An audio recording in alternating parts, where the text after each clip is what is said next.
On this bumpy 50-point inspection, fighting out of Stone Brewing Company, Escondido, California,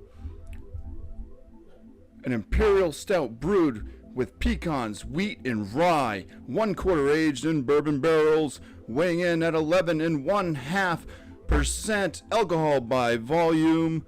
WOOTSTOUT!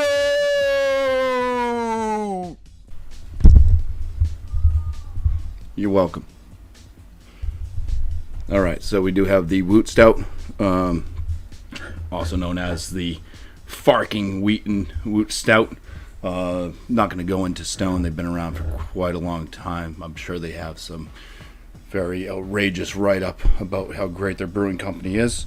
So let's just read what they have in the back of this bottle here. It says, over the years, Stone Farking Wheaton WOOTSTOUT has become one of our most anticipated annual releases, and not just because it's an astoundingly flavorful beer, concocted as a collaboration between Farks Drew Curtis, nerd royalty Will Wheaton, and Stone Brewing co-founder Greg Koch.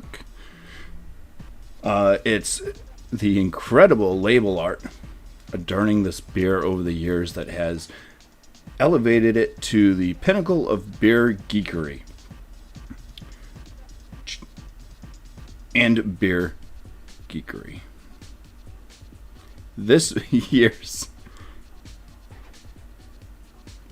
wow, that's kind of throwing me off here, how that's written. But this year's heroic artwork comes from Tom Raney, who has a history drawing comics at Marvel and DC, from X-Men to Batman.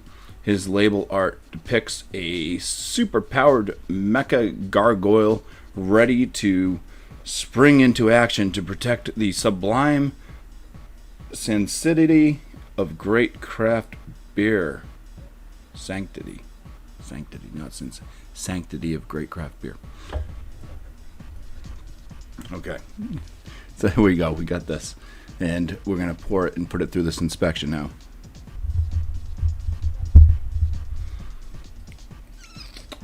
Need a bottle opener.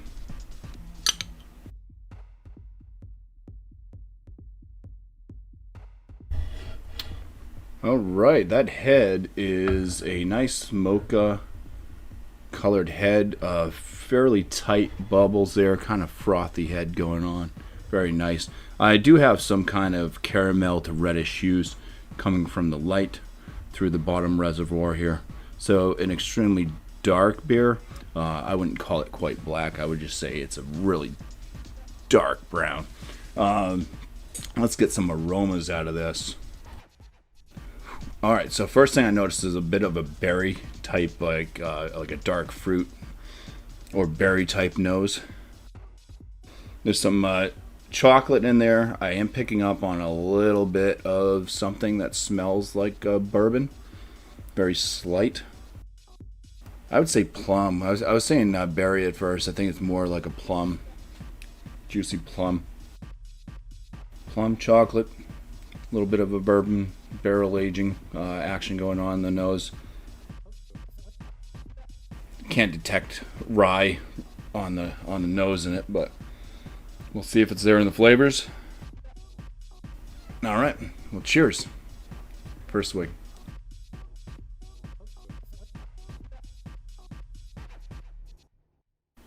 All right, body on this one, I would say it's in the medium realm.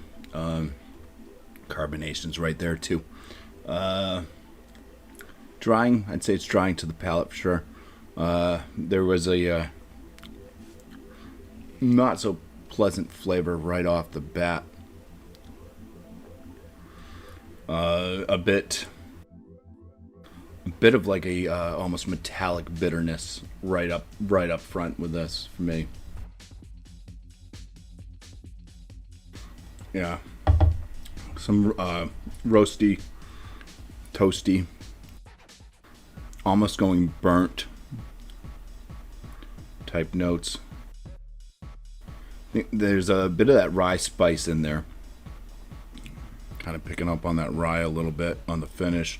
This one does have kind of a larger bitterness at the finish, and it does stay spicy, so I think that's kind of mixing with that rye note. And who knows, I don't know what they use for hops, but probably a profile that gives off some spice notes and the bitterness.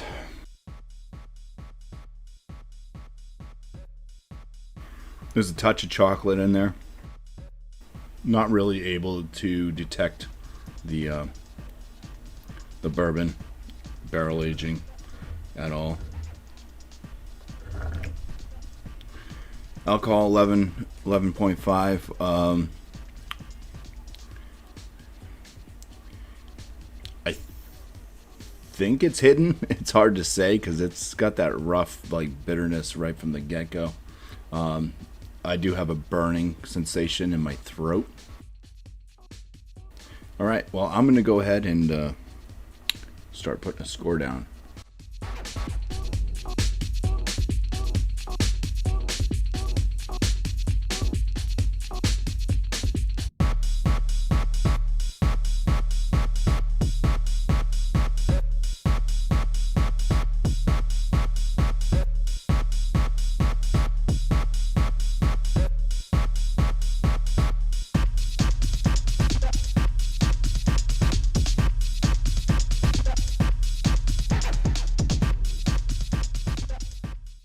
All right, so for the appearance, I'll give this a 6 out of 6. On the aromatics, it's fairly pleasant aromatics. There is a slight coffee note in there now too, but I did enjoy kind of getting that what it confused with a berry, a dark berry. It's more of a plum, so definite plum note, a bit of coffee now. Maybe a bit of an underlying chocolate type thing. Little bit of a presence of what could be construed as a barrel aging in bourbon. Not as potent as you'd find in a lot of the Founders products or like Goose Island when they do their barrel aging or anything, or many other breweries that do it. But it's still slightly detectable. I'm going to give it an 8 out of 10 for the aromatics. I did like the way that the malts at least were profiled. Flavor, yeah, started off pretty rough with this one. Continued on. There's some nice flavor notes in there, starting to get that fruit, that plum note, that little bit of chocolate. The start of the roasty toasty malt presence is nice. It does kind of start to come off as a bit burnt on the tail end of that though. So overall, with everything that's just kind of going on with this beer, it's kind of a roller coaster of yes and no's. I'm going to give it a 13 out of 19 for the flavors. Body on it's fine. It's medium. It is sticky. Actually, my lips are sticky. I would say it still kind of feels like a medium body, even if it's leaving the stickiness that a full-bodied beer would do. It's a bit wetter on the palate. 5 out of 5 for the body, though. My overall on this one, I don't love it. I don't hate it. It's decent. So I'm going to give it a 7 out of 10 for my overall, which is going to leave the WOOTSTOUT, or if you prefer to call it the Farking Wheaton WOOTSTOUT from Stone Brewing Company. This has pecans in it too.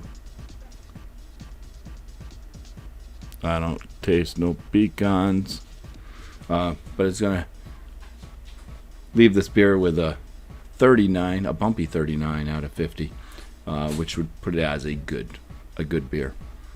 So, cheers! Thank you all for watching.